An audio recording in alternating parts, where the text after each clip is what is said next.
Wilson ಗಾರ್ಡನ್ನಲ್ಲಿ ನಿಗೂಢ ಸ್ಫೋಟಕ್ಕೆ ಏನು ಕಾರಣ? ಬೆಂಗಳೂರಿನಲ್ಲಿ ಸ್ಫೋಟದ ಬಗ್ಗೆ ಪೊಲೀಸ್ ತನಿಖೆ ಚುರುಕಾಗಿದೆ.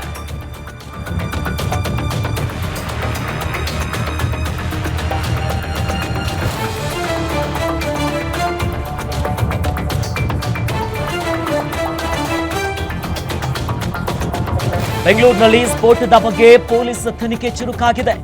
ಪರಿಶೀಲನೆ ಕಾರ್ಯವನ್ನ ಮುಗಿಸಿ ತೆರಳಿದ್ದಾರೆ ಅಧಿಕಾರಿ ಮತ್ತು ಸಿಬ್ಬಂದಿಗಳು. ಬೆಳಿಗ್ಗೆಯಿಂದಲೂ ಅವಶೇಷಗಳಲ್ಲಿ ಪರಿಶೀಲನೆಯನ್ನ ನಡೆಸ್ತಾ ಇದ್ರು ಅಧಿಕಾರಿಗಳು. ಗ್ಯಾಸ್ ಲೀಕ್ನಿಂದ ಸ್ಫೋಟ ಸಂಭವಿಸಿದ ಬಗ್ಗೆ ಕುರುಹುಗಳು ಸಿಕ್ಕಿತ್ತು.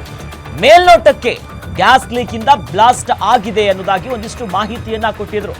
ಜಂಟಿ ಪೊಲೀಸ್ ಆಯುಕ್ತ ರಮೇಶ್ ಬೋನತ್ ಅವರು ಮಾಹಿತಿ ನೀಡಿದ್ರು. ಕಟ್ಟಡದ ಮೊದಲನೆಯ ಮಹಡಿಯಲ್ಲಿ ಬ್ಲಾಸ್ಟ್ ಆಗಿದೆ. ಅಕ್ಕಪಕ್ಕದ ಮನೆಗಳಲ್ಲೂ ಕೂಡ ಪರಿಶೀಲನೆಯನ್ನು ನಡೆಸಿದ್ದೇವೆ. ಸಿಲಿಂಡರ್ ಯಾವುದು ಅಂತ ಪರಿಶೀಲನೆ ಮಾಡ್ತಿದ್ದೇವೆ. ತನಿಖೆಯ ಬಳಿಕ ಸತ್ಯಾಂಶ ಗೊತ್ತಾಗಲಿದೆ ಅನ್ನೋದಾಗಿ ರಮೇಶ್ ಭಾನುತ್ ಅವರು ಪ್ರತಿಕ್ರಿಯೆಯನ್ನ ಕೊಟ್ಟಿದ್ದಾರೆ. ಈ ನಿಟ್ಟಿನಲ್ಲಿ ಸಾಕಷ್ಟು ನಿಗೂಢತೆ ಅನುಮಾನಕ್ಕೆ ಕಾರಣ ಆಗಿತ್ತು. ಮೇಲ್ನೋಟಕ್ಕೆ ಸಿಲಿಂಡರ್ ಬ್ಲಾಸ್ಟ್ ಆಗಿ ಈ ರೀತಿಯಾಗಿ ಆಯ್ತು ಅಂತ.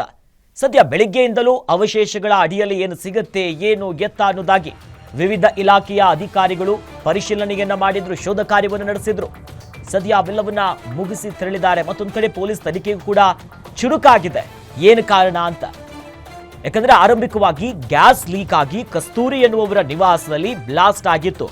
ಆ ಬ್ಲಾಸ್ಟಿನ ಭೀಕರತೆ ಹೇಗಿತ್ತು ಅಂತಂದ್ರೆ ಅಕ್ಕಪಕ್ಕದ 5-6 ಮನೆಗಳು ಛಿದ್ರವಾಗಿತ್ತು. ತದನಂತರದಲ್ಲಿ ಅನುಮಾನ ಶುರುವಾಯಿತು, ಯಾಕೆ ಹೀಗಾಯ್ತು ಅಂತ. ಇನ್ನು ಘಟನಾ ಸ್ಥಳಕ್ಕೆ ಮುಖ್ಯಮಂತ್ರಿಗಳು ಆಗಮಿಸಿದ್ರು. ಜೊತೆಯಲ್ಲಿ ರಾಮಲಿಂಗಾರೆಡ್ಡಿ ಅವರು ಸಚಿವರು ಕೂಡ ಆಗಮಿಸಿ ಪರಿಶೀಲನೆ ಮಾಡಿದ್ರು. ಹಾಗೆ ಬಹಳಷ್ಟು ಚುರುಕಾಯಿತು ತನಿಖೆ. ಈಗ ಪರಿಶೀಲನೆಯನ್ನ ಮುಗಿಸಿ ಸದ್ಯ ಬೆಳಿಗ್ಗೆಯಿಂದ ಅವಶೇಷಗಳ ಅಡಿಯಲ್ಲಿ ತನಿಖೆ ಮಾಡ್ತಿದ್ದಂಥ ಅಧಿಕಾರಿಗಳು ಪರಿಶೀಲನೆ ಕಾರ್ಯವನ್ನು ಮುಗಿಸಿದ್ದಾರೆ.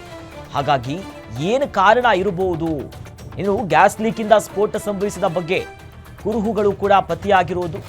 ಹೀಗಾಗಿ ಜಂಟಿ ಪೊಲೀಸ್ ಆಯುಕ್ತ ರಮೇಶ್ ಭಾನುತ್ ಅವರು ಒಂದಿಷ್ಟು ಮಾಹಿತಿ ಕೊಟ್ಟಿದ್ದಾರೆ. ಈ ಗ್ಯಾಸ್ ಲೀಕ್ ಆಗಿ ಬ್ಲಾಸ್ಟ್ ಆಗಿದೆ ಅನ್ನುವಂಥ ವಿಚಾರ ಗೊತ್ತಾದ್ರೂ ಸಹ ಒಂದಿಷ್ಟು ಅನುಮಾನಗಳು, ನಿಗೂಢತೆ ಕಾರಣ ಆಯಿತು. ಗ್ಯಾಸ್ ಲೀಕ್ ಆದ್ರೆ ಹಿಂಗಾಗತ್ತಾ? ಮತ್ತೊಂದು ಕಡೆ ಅಕ್ಕಪಕ್ಕದಲ್ಲೇ ಮನೆಗಳು ಪಕ್ಕಪಕ್ಕ ಇರೋದ್ರಿಂದ ವೆಂಟಿಲೇಷನ್ ಸರಿಯಾಗಿಲ್ಲದೆ ಅದರ ಭೀಕರತೆ ಹೀಗಾಯ್ತು ಅನ್ನೋದು. ಇನ್ನೊಂದು ಕಡೆಯಲ್ಲಿ ದೊಡ್ಡ ಸಂಖ್ಯೆಯಲ್ಲಿ ಬೆಂಕಿ ಬಂದಿಲ್ಲ ಅನ್ನೋ ಕೂಡ ಒಂದಿಷ್ಟು ಸ್ಥಳೀಯರು, ಅಲ್ಲಿನ ಆ ಭಾಗದಲ್ಲಿರುವಂಥ ಸ್ಥಳೀಯರು ಕೂಡ ಹೇಳಿಕೆ ಕೊಟ್ಟರು. ಆ ನಿಟ್ಟಿನಲ್ಲಿ ATS ಸೇರಿದಂತೆ ಫೈರ್ ಡಿಪಾರ್ಟ್ಮೆಂಟ್ ಇರ್ಬೋದು, ಲೋಕಲ್ ಪೊಲೀಸು ಎಲ್ಲರೂ ಕೂಡ ಸತತವಾಗಿ ಕಾರ್ಯಾಚರಣೆಯನ್ನ ಮಾಡಿ ಸದ್ಯ ಮೇಲ್ನೋಟಕ್ಕೆ ಗ್ಯಾಸ್ ಲೀಕ್ ಆಗಿ ಬ್ಲಾಸ್ಟ್ ಆಗಿ ಹೀಗ ಆಗಿದೆ ಅನ್ನುವಂಥ ಮಾಹಿತಿ ಇದೆ. ಒಟ್ಟಿನಲ್ಲಿ ತನಿಖೆ ಸಂಪೂರ್ಣ ಆದಮೇಲೆ ಈ ಬಗ್ಗೆ ಹೆಚ್ಚಿನ ವಿಚಾರಗಳು ಗೊತ್ತಾಗುತ್ತೆ ಅನ್ನೋದು. ಸದ್ಯ ಪೊಲೀಸ್ ಆಯುಕ್ತರು ಕೂಡ ಈ ಬಗ್ಗೆ ಒಂದಿಷ್ಟು ಸ್ಪಷ್ಟನೆಯನ್ನ ಕೊಟ್ಟಿದ್ದಾರೆ. ಈಗ ಯಾವ ಸಿಲಿಂಡರ್ ಹೀಗಾಯ್ತು, ಏನು ಎತ್ತ, ಆ ಮನೆಗೆ ಮಾತ್ರ ಸಪ್ರೇಟಾಗಿ ಏನಾದರೂ ಸಿಲಿಂಡರ್ ಕೊಡ್ತಾ ಇದ್ರಾ ಏನು ಅನ್ನೋದು ಪೊಲೀಸರಲ್ಲಿ ತನಿಖೆಯಲ್ಲಿ ಗೊತ್ತಾಗುತ್ತೆ, ಯಾಕೆ ಹೀಗಾಯ್ತು ಅನ್ನೋದು. ಮತ್ತೊಂದು ಕಡೆ ಈ ಭೀಕರತೆ ನೋಡ್ತಾ ಇದ್ರೆ ಸಿಲಿಂಡರ್ ಬ್ಲಾಸ್ಟ್ ಆಗಿ ಹಿಂಗೆಲ್ಲ ಆಗುತ್ತಾ ಅನ್ನೋ ಹಲವು ಅನುಮಾನಗಳಿಗೂ ಕೂಡ ಈ ಪ್ರಕರಣ ಸಾಕ್ಷಿ ಆಯಿತು. ಮತ್ತು ಬೆಳ್ಳಂಬೆಳಗ್ಗೆ ಜೊತೆಯಲ್ಲಿ ಓರ್ವ ಬಾಲಕ ಕೂಡ, ಮುಬಾರಕ್ ಎನ್ನುವಂಥ ಓರ್ವ ಬಾಲಕ ಮೃತಪಟ್ಟಿದ್ದಾನೆ. ಜೊತೆಲಿ ಅನೇಕರಿಗೆ 12ಕ್ಕೂ ಹೆಚ್ಚು ಜನ ಅಲ್ಲಿ ವಾಸ ಮಾಡ್ತಿದ್ದಂಥ ಮನೆಯವರಿಗೆ ಗಂಭೀರ ಗಾಯ ಆಗಿ ಸ್ಥಳೀಯ ಆಸ್ಪತ್ರೆಯಲ್ಲಿ ಅವರಿಗೆ ಚಿಕಿತ್ಸೆಯನ್ನು ಕೂಡ ನೀಡಲಾಗ್ತಿದೆ. ಅನೇಕರಿಗೆ ಸುಟ್ಟ ಗಾಯಗಳಾಗಿದೆ, ಸಣ್ಣ ಪುಟ್ಟ ಗಾಯಗಳಾಗಿದ್ದು ಚಿಕಿತ್ಸೆ ಕೊಡ್ತಿದ್ದಾರೆ.